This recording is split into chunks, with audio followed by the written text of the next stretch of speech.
বাড়ি ফেরার সময় গাড়ি দুর্ঘটনায় গুরুতর আহত হয়েছিলেন ভারতীয় ক্রিকেটার ঋষভ পান্ত। সঠিক সময়ে তাকে গাড়ি থেকে বের করে হাসপাতালে নিয়ে প্রাণ বাঁচিয়েছিলেন রজত কুমার নামে এক যুবক। 2022 সালের ওই ঘটনার পর রজতকে স্কুটার উপহার দিয়েছিলেন ঋষভ পান্ত।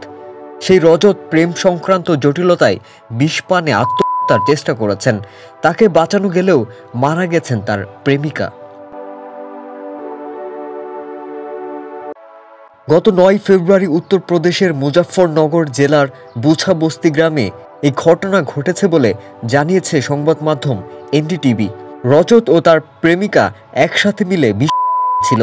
মৃত্যু হয়েছে মেয়েটির। হাসপাতালে ভর্তি থাকা রজতের অবস্থাও গুরুতর। এনডিটিভি জানায়, রজত কুমার এবং 21 বছর বয়সী মনু কাপসের প্রেমের সম্পর্কের বিরোধিতা করেছিল তার পরিবার। এ নিয়ে দুজনে বিষ করেন। চিকিৎসার সময় কাপসের মৃত্যু হলেও রজত এখনও গুরুতর অবস্থায় আছেন এবং হাসপাতালে মৃত্যুর সাথে লড়াই করছেন।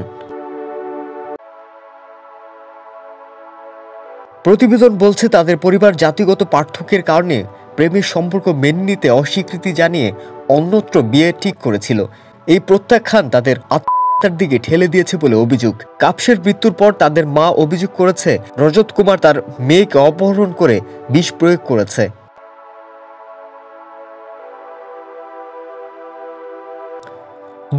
সালের ডিসেম্বরে আরেকজন স্থানীয় বাসিন্দা নিশু কুমারের সঙ্গে ভারতীয় ক্রিকেটার ঋষভ পান্তকে মারাত্মক গাড়ি দুর্ঘটনা থেকে উদ্ধার করেন রজত।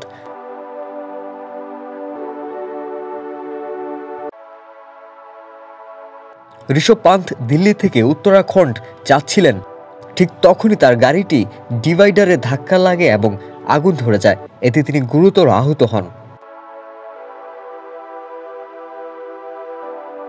কাছে একটি কারখানায় কর্মরত রজত ও আরেক যুবক দুর্ঘটনাটি দেখতে পেরে সাহায্যের জন্য ছুটে যান। তারা ঋষভ পান্তকে জ্বলন্ত গাড়ি থেকে টেনে আনেন এবং জরুরি চিকিৎসা সহায়তা ব্যবস্থা করেন। তাদের দ্রুত পদক্ষেপ ব্যাপকভাবে প্রশংসিত হয় এবং তাদের সাহসিকতার স্বীকৃতিস্বরূপ ঋষভ পান্ত পরে তাদের প্রশংসার নিদর্শন হিসেবে স্কুটার উপহার দেন।